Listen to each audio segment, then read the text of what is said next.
चलिए बीपीएसआई के इस नए लेक्चर में आपका स्वागत है। बीपीएसआई और बीपीएससी के इस नए लेक्चर में आपका स्वागत है प्राचीन भारत से। चलिए स्टार्ट करते हैं। मेरा नाम शंकर कुशवाहा है और मैं आरएम गुरु में आज आपको हिस्ट्री पढ़ाने वाला हूँ। प्राचीन भारत के इतिहास का हमारा जो सीरीज चल रहा है उसमें हम लोग कहाँ से कहाँ ख़त्म कर चुके हैं। सिंधु घाटी सभ्यता पढ़ चुके हैं, ऋग्वैदिक काल, उत्तर वैदिक काल पढ़ चुके हैं और हम लोग क्या पढ़ चुके हैं। और हम लोग आप देख ही रहे होंगे हम लोग पढ़ चुके हैं किसके बारे में, इसके बारे में, जैन धर्म बौद्ध धर्म के बारे में, 16 महाजनपदों के बारे में पढ़ रहे हैं। उसके आगे का ये वीडियो है। आप उन सभी को देख के फिर इसको देखिएगा। अगर उनको नहीं भी देखते इसको देखेंगे तो आपको समझ में आ जाएगा। देखिए क्या नाम है, प्राचीन समय काल में हमारे भारत में कुल मिला के 16 महाजनपद थे। उनमें से अगर कोई सबसे शक्तिशाली और कोई समृद्ध महाजनपद हुआ तो वो समृद्ध और शक्तिशाली महाजनपद कौन था? मगध था। कौन था? मगध था।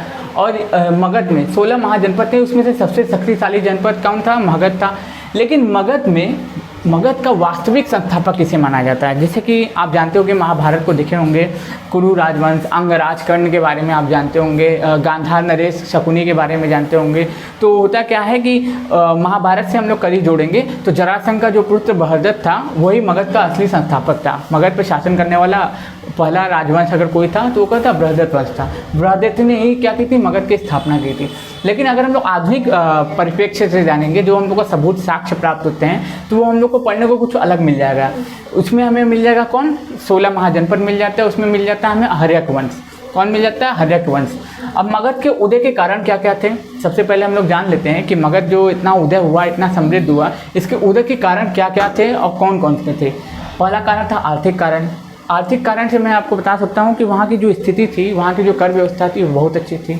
और राजनीतिक कारण मैं बता सकता हूँ कि राजा का शासन बहुत अच्छा था, कर व्यवस्था अच्छी थी, सबके लिए शासक अच्छे नियम कायदे कानून का पालन करवाता था, सबको अच्छा चीज़ें वस्तुएं प्रोवाइड करवाता था।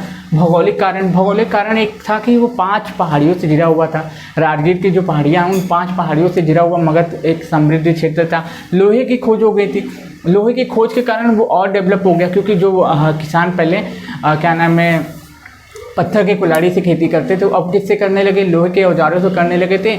इसीलिए लोहे का जो जहाँ से इस्तेमाल शुरू होता है उस युग को कलयुग कहा जाता है। तो जिस युग से लोहे का इस्तेमाल होना शुरू कहा जाता है उसको कलयुग कहा जाता है। तो ये 3 जो प्रमुख कारण थे। अब हम लोग को पढ़ना क्या है, एग्जाम पॉइंट ऑफ व्यू से उस पर चर्चा करते हैं कि मगध राजवंश। देखिए, मगध पे शासन करने वाले 4 प्रमुख वंश थे। सबसे पहला वंश था हर्यक वंश, दूसरा वंश था निषाद वंश, तीसरा वंश था नंद वंश और चौथा वंश था मौर्य वंश। इन चारों के बारे में हमें अच्छे से पढ़ना है, क्योंकि इससे ही क्वेश्चन बनते हैं, चाहे बीपीएसआई हो, चाहे यूपीएसआई, चाहे भारत के कोई भी एग्जाम हो, ईएसआई तक में, मेंस में भी आपको बता दूं, बीपीएसआई का मेंस हो या यूपीएसआई का मेंस हो, आंसर राइटिंग आप करेंगे तो इनका आपको महत्व बढ़ जाएगा। क्योंकि मौर्य साम्राज्य से क्वेश्चन इस बार हिस्ट्री मेंस में आए थे, जो 3 दिन पहले का हिस्ट्री ऑप्शन का पेपर हुआ, देखा मैंने। ठीक, तो हर्यक वंश की स्थापना कौन करता है? मगध में पहला शासन करने वाला का कोई वंश था तो कौन था? हर्यक वंश था। और हर्यक वंश का संस्थापक कौन था? हर्यक वंश का संस्थापक था बिंबिसार। मगध पे शासन करने वाला प्रथम अगर कोई वंश था बृहद्रथ के बाद तो वो कौन था? हर्यक वंश। हर्यक वंश का जो संस्थापक था उसका नाम क्या था? उसका नाम था बिंबिसार। हर्यक वंश का संस्थापक कौन था? बिंबिसार। इस वंश को पितृहंतक वंश भी कहा जाता है, क्योंकि सभी जो राजा थे इसमें अपने पुत्र को मार के, अपने पिता को मार के क्या बन रहे थे? शासक बन रहे थे। जैसे कि मान लीजिए बिंबिसार ने हर्यक वंश की स्थापना की तो इसका पुत्र इसको मारेगा और अजातशत्रु का पुत्र उसको मारेगा, और इसी तरह वो करके राजा बनते हैं। इसीलिए इसे पितृहंतक वंश भी कहा जाता है। जो बिंबिसार था, आप जानते हैं बिंबिसार ने हर्यक वंश की स्थापना की और इसकी राजधानी क्या थी? राजगिरी थी। 544 ईसा पूर्व, 544 ईसा पूर्व, बीसी, बिफोर क्राइस्ट। इसने राजवैद्य जीवक को बुद्ध की सेवा में भेजा, जो अवंती के राजा प्रद्योत की सेवा में और बुद्ध की सेवा में कहाँ भेजा?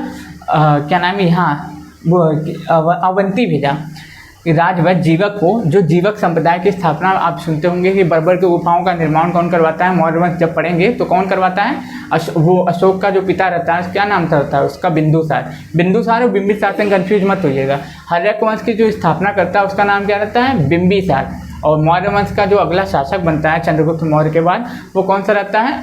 अजातशत्रु रहता है। तो इससे हम लोग को क्वेश्चन पता चलते हैं। ठीक है, तो हर्यक वंश की स्थापना बिंबिसार करता है 544 ईसा पूर्व में। हर्यक वंश की स्थापना 544 ईसा पूर्व में कौन करता है?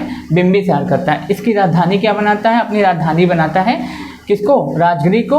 और जीवक को, राजवैद्य जीवक को बुद्ध की सेवा में इसने भेजा था। राजवैद्य जीवक को बुद्ध की सेवा में इसने भेजा था। इसने कई जगह से विवाह किए। इसने विवाह कर करके अपने साम्राज्य की स्थापना की। ये बोलता था या तो अकेले पकेले लड़ लो, या तो वैवाहिक संबंध बना के कूटनीति के माध्यम से कई राजवंशों पे कब्जा किया है, कई जनपदों को जीत लिया। अब जैसे कौशल एक जनपद था, उसको जीत लिया। कौशल महाकौशला से विवाह करके, चिल्लना जो चेतक की बहन थी उनसे विवाह करके वैशाली को जीत लिया। फिर छया मद्र जीत लिया। इन सभी महाजनपदों को क्या कर दिया? कूटनीति के माध्यम से इसने जीत लिया, विवाह कर करके। कहा जाता है कि 500 से भी ज़्यादा विवाह किए थे इसने, 500-600 से भी ज़्यादा विवाह किए थे। और विवाह कर करके इसने साम्राज्य का विस्तार किया था। ठीक, तो इसी का एक पुत्र आता है जिसको क्या कहते हैं? कुड़ीक कहते हैं, क्योंकि ये अपने पिता की ही हत्या करके गद्दी पे बैठ जाता है। पिता की हत्या करके गद्दी पे बैठ जाता है और राजपाट को संभालने लगता है। इसलिए इसे क्या कहते हैं? कुड़ीक कहते थे। पिता की हत्या करने वाले को क्या कहा जाता है? कुड़ीक कहा जाता है। जो पिता की हत्या करता है उसको क्या कहता है? कुड़ीक कहा जाता है। तो अजातशत्रु ने वही काम किया, अपने पिता की हत्या की और क्या किया? शिशुनाग राजा बन गया। ये भी किस वंश से संबंधित है? हर्यक वंश से ही संबंधित है। 492 बीसी में पिता की हत्या की और शासक बना। वैशाली तथा काशी को भी जीता। यह इस शासक ने वैशाली को और काशी को साम्राज्य में मिला लिया और जीत लिया। बुद्ध की प्रथम सभा का आयोजन बीसी के शासनकाल में हुआ था। जो बुद्ध थे, महात्मा बुद्ध, उनकी प्रथम बौद्ध संगति का भी आयोजन इसी के शासनकाल में हुआ था। किसके? ये अजातशत्रु के शासनकाल में। कब हुआ था? 483 बीसी में। ठीक, 483 में। अध्यक्ष कौन बनते हैं? अध्यक्ष बनते हैं महाकश्यप। ठीक, और होता कहाँ पे है? राजगिरी में, याद रख लीजिएगा। ठीक, 483 बीसी में बुद्ध के महापरिनिर्वाण की तिथि के बाद ही उनकी प्रथम बौद्ध काउंसिल होती है, 483 बीसी में राजगिरी में। ठीक, अगला जो है बुद्ध का प्रथम आयोजन इसी ने करवाया था। पूछता है कि अजातशत्रु ने कौन कौन से जनपदों को जीता था? तो वैशाली को जीता था और काशी को जीता था, याद रख लीजिएगा। और बुद्ध का प्रथम काउंसिल का आयोजन भी इसी ने करवाया था। फिर इसके बाद इसका पुत्र आता है, उसका नाम क्या रहता है? उदयन। ये क्या करता है? अपने ही बाप को मार के गद्दी पे बैठ जाता है। ये महाशय अपने पुत्र को मारते हैं और इनका पुत्र इन्हीं को सल्टा देता है। इनका पुत्र इन्हीं को सल्टा के राजा बन जाता है। हाँ, सल्टाने मतलब लुढ़का देता है। जैसे भी साम दाम दंड भेंट, गद्दी के लिए सब कुछ चलता है। और अभी तो ओलंपिक के लिए सब कुछ चलना चाहिए, तो ओलंपिक में कुछ हो नहीं रहा है, खाली यहाँ पे दिखावा हो रहा है इंडियन गवर्नमेंट के द्वारा, लोगों के द्वारा, कि हम ये कर रहे हैं वो कर रहे हैं। देशभक्ति जाग नहीं रही है लोगों के अंदर। खाली 15 अगस्त, 26 जनवरी और 2 अक्टूबर को दिखाई देती है, केवल नाम मात्र वाली देशभक्ति। ठीक, तो हर कोई डांसर ही बनना चाहता है, हर कोई फेमस ही होना चाहता है, कोई गोल्ड मेडल लाना नहीं चाहता है, चाहे हम हो चाहे आप हो, चाहे कोई भी हो। पिता की हत्या करके गद्दी पे बैठने वाला शासक कौन था? उदयन था। इसने पिता की हत्या की और एक पाटलिपुत्र नगर की स्थापना की। देखिए, इससे क्वेश्चन बनते हैं कि पाटलिपुत्र नगर की स्थापना किसने की? तो पाटलिपुत्र नगर की स्थापना उदयन ने की थी। और गंगा, गोन, सोन और गंडक नदी के संगम पे इसने पाटलिपुत्र नगर की स्थापना की थी। और इसने पाटलिपुत्र को अपनी राजधानी भी बनाया था। इससे क्वेश्चन बनते हैं। ठीक, उदयन के शासनकाल में बुद्ध की बुद्ध अब उदयन के शासनकाल में यही महत्वपूर्ण चीज़ें हुई थी, याद रख लीजिएगा। तो उदयन के शासनकाल में ये अपने पिता की हत्या करता है, गंगा, सोन और गंडक नदी पे संगम पे अपने पाटलिपुत्र को क्या बनाता है? नगर की स्थापना करता है। पाटलिपुत्र को अपनी राजधानी बनाता है। कौन करता है? उदयन करता है ऐसा। फिर उसके बाद अगला जो वंश हमें देखने को मिलता है, इसमें और कुछ खास पढ़ने के लिए नहीं है, जो इंपॉर्टेंट हो सकता है मैंने आपको बता दिया। आप इसको कहानी की तरह याद करते हुए चलिएगा। अगर आप रटेंगे तो कभी रट के आप याद नहीं कर पाएंगे, ये मेरा दावा है। ठीक, शिशुनाग वंश, आप जानते हैं शिशुनाग वंश की स्थापना कौन किया था? शिशुनाग वंश की स्थापना खुद शिशुनाग किया था। शिशुनाग के वंश की स्थापना स्वयं शिशुनाग ने की थी। और इसने ही, आप याद रख लीजिए, इसने अपनी राजधानी को परिवर्तित किया था। क्वेश्चन पूछा जाता है कौन सा ऐसा मगध का शासक था जिसने अपनी राजधानी को परिवर्तित किया था? कहाँ लेके चला गया था? वैशाली लेके चला गया था। कौन? ये शिशुनाग। शिशुनाग ने अपनी राजधानी कहाँ को ट्रांसफ़र कर दी थी? वैशाली को ट्रांसफ़र कर दी थी। शिशुनाग वंश का संस्थापक कौन था? शिशुनाग था, याद रख लीजिएगा। शिशुनाग वंश ने अवंती को मगध में मिला लिया। अवंती को जीत कर मगध में मिला लिया था। किसने? शिशुनाग ने। शिशुनाग के बाद अगला जो शासक बनता है, शिशुनाग के बाद जो अगला शासक बनता है वो कौन रहता है? कालाशोक रहता है। कालाशोक यानी कि एकदम काले की तरह रहता है, जैसे कोयला उस तरीके से होता था। और आप उसको देख लेते तो खुद शर्मा जाते कि अरे भैया ये तो सही में कालाशोक है, नाम उसके ऊपर सूट कर रहा था, ऐसा था। आप फोटो देख लीजिएगा, गूगल पे मिल जाएगा आपको। ठीक। कालाशोक ने अपनी राजधानी क्या बनाई? कालाशोक ने अपनी राजधानी पाटलिपुत्र को बनाई। हालांकि जो बौद्ध काउंसिल होती है कालाशोक के टाइम में वो वैशाली में होती है। हालांकि जो बौद्ध काउंसिल होती है वो कालाशोक के टाइम वैशाली में होती है। आप एक बार उसको चेक कर लीजिएगा कि कालाशोक के टाइम में राजधानी क्या नाम है कहाँ पे होती है, मैं खुद ही चेक कर लेता हूँ। बौद्ध काउंसिल पक्का है कि वैशाली में होती है।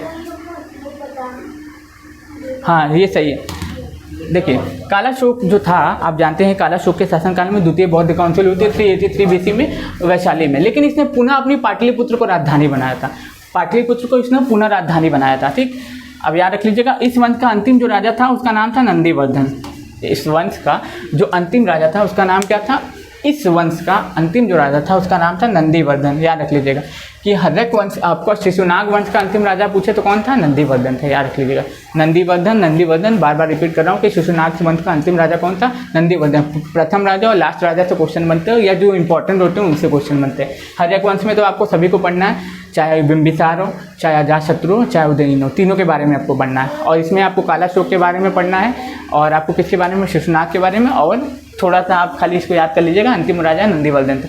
इसके बाद जो वंश आता है वो बहुत ज़्यादा फेमस वंश आता है, बहुत समृद्ध वंश रहता है और एक ये खतरनाक वंश भी कह सकते हैं, क्योंकि इससे लोग डरते थे। बहुत ही क्रूर शासक था ये जो शासक था, ये बहुत ही क्रूर शासक था, बहुत ही ज़्यादा क्रूर शासक था। देखिए अगला जो वंश आता है वो आता है नंद वंश। नंद वंश की स्थापना कौन करता है? महापद्मनंदिन, महापद्मनंद या महापद्मनंदन, तीनों नाम मिलता है। तो महापद्मनंद ने नंद वंश की स्थापना की थी। महापद्मनंद ने नंद वंश की स्थापना की थी, याद रख लीजिएगा। और भारत का प्रथम शासक था जिसने एक राट की उपाधि धारण की थी। मतलब एक राट की उपाधि का धारण करने वाला भारत का प्रथम शासक रहता है। इसके बाद कई लोग धारण करते हैं, लेकिन प्रथम पूछे एक राट की उपाधि धारण करने वाला, मगध पे शासन करने वाला इकलौता जो शासक था प्रथम बार, वो कौन था? यही था। आपको कौन था? महापद्मनंद। पुराणों में इसे परशुराम का दूसरा अवतार कहा गया। क्या बात है? पुराणों में इसे परशुराम का दूसरा अवतार कहा गया। और क्या नाम है, इसने कलिंग को जीता और इसने कलिंग के जैन जिनसेन की मूर्ति को मगध में लाया। इसने कलिंग को विजय किया और कलिंग की जैनसेन की मूर्ति को विजय किया। इसी के शासनकाल में देखिए, जब क्या नाम है, घनानंद के शासनकाल में ही सिकंदर का आक्रमण होता है। महापद्मनंद नहीं, घनानंद के शासनकाल में। जब हम आपको कल बताएंगे किसके बारे में, सिकंदर के बारे में, तब आपको पता चलेगा आगे की कहानी। फिर कलिंग में नहरें खुदवाई और इसका प्रमाण कहाँ से मिलता है? हाथी गुम्फा अभिलेख से मिलता है। ये कलिंग में इसने नहरों का निर्माण कराया था। इसका हमें जो सबूत कहाँ से प्राप्त होता है? तो कहाँ से? हाथी गुम्फा अभिलेख से प्राप्त होता है कि हाँ भैया महापद्मनंद जी ने कलिंग यहाँ पे लोगों के लिए नहरें खुदवाई थी। तो बढ़िया काम किया था। घनानंद अंतिम शासक था, ठीक। घनानंद अंतिम शासक था। और हाथी गुम्फा अभिलेख में खारवेल का भी जिक्र देखने को मिलता है। और इसके बाद हम लोग अगर कल स्टार्ट करेंगे तो 329 BC में जब सिकंदर का आक्रमण होता है, वहाँ से हम लोग स्टार्ट करेंगे। तो एक बार इसको रिपीट करते हैं और फिर अगर आपको समझ में नहीं आता है तो इसको 2-3 बार देखिएगा, वीडियोज़ को समझ में आ जाएगा, क्योंकि इंपॉर्टेंट टॉपिक है। हमारे मगध से जुड़ा हुआ है, बिहार से जुड़ा है, तो 100% आपको प्री और मेन दोनों में क्वेश्चन देखने को मिलेंगे। अगर आपको बैकग्राउंड पता होगा तो आप लिख लेंगे, ठीक। देखिए 16 महाजनपदों का प्रथम सबसे शक्तिशाली महाजनपद कौन था? मगध था, ठीक। मगध वंश का प्रथम शासक, अगर प्रथम कोई अगर शासन करने वाला राजा था तो वो कौन था? बृहदत्त था। मगध के उदय के 3 कारण थे, सामाजिक, आर्थिक और राजनीतिक और भौगोलिक कारण थे। आर्थिक, राजनीतिक और भौगोलिक कारण थे। मौर्य वंश में 4 समृद्ध वंशों ने, यानी कि 4 वंशों ने शासन किया। पहला वंश था हर्यक वंश, दूसरा वंश था शिशुनाग वंश, तीसरा वंश था नंद वंश, चौथा वंश था मौर्य वंश। मौर्य वंश बहुत डीप पढ़ाया जाएगा आपको, क्योंकि एक भी क्वेश्चन नहीं छूटना चाहिए, क्योंकि मौर्य वंश की स्थापना से, मौर्यों के शासक से, मौर्यों के प्रशासन से इस बार क्वेश्चन आए थे हिस्ट्री ऑप्शनल में, ठीक। हर्यक वंश का संस्थापक कौन था? बिंबिसार था। इसे पितृहंतक वंश के नाम से भी जाना जाता है। 544 BC में इसने मगध की स्थापना की थी और राजगिरी को राजधानी बनाया था। इसने जीवक को बुद्ध की सेवा में भेजा था। कहाँ पे? अवंती। दूसरा है महाकोशला, वैशाली और मध्य, तीनों जगह विवाह कर करके 500 से भी ज़्यादा विवाह कर करके साम्राज्य की स्थापना की थी, साम्राज्य का विस्तार किया था। अजातशत्रु, इसे कुणिक कहा जाता है क्योंकि इसने अपने पिता की हत्या करके गद्दी को स्थापित किया, गद्दी पे स्थापित हुआ और राजा बना, इसलिए इसे इस वंश को पितृहंतक वंश भी कहा जाता है और अजातशत्रु को कुणिक कहा जाता है, यानी कि पिता की हत्या करने वाला।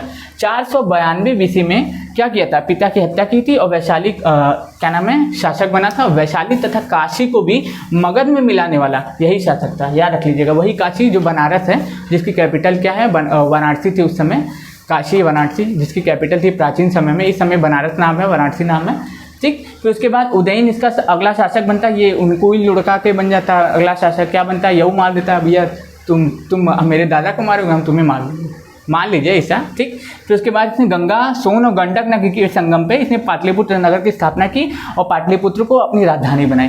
फिर भैया आते हैं कौन, शिशुनाग वंश। शिशुनाग वंश की स्थापना कौन करते हैं, शिशुनाग स्वयं करते हैं। शिशुनाग वंश के बाद अगला जो राजा आता है उसका नाम रहता है कौन, कालाशोक रहता है। शिशुनाग ने अवंती को मगध में मिला लिया था और क्या नाम है, कालाशोक के टाइम में द्वितीय बौद्ध काउंसिल हुई थी और इसने पुनः पाटलिपुत्र को अपनी राजधानी बनाया था। फिर इसके बाद अगला जो वंश आता है वो कौन सा आता है, नंद वंश आता है। नंद वंश का प्रथम जो राजा रहता है, संस्थापक जो रहता है, वो महापद्मनंदिन या महापद्मनंद होता है, ठीक। भारत का प्रथम शासक था जिसने एक राट की उपाधि धारण की थी।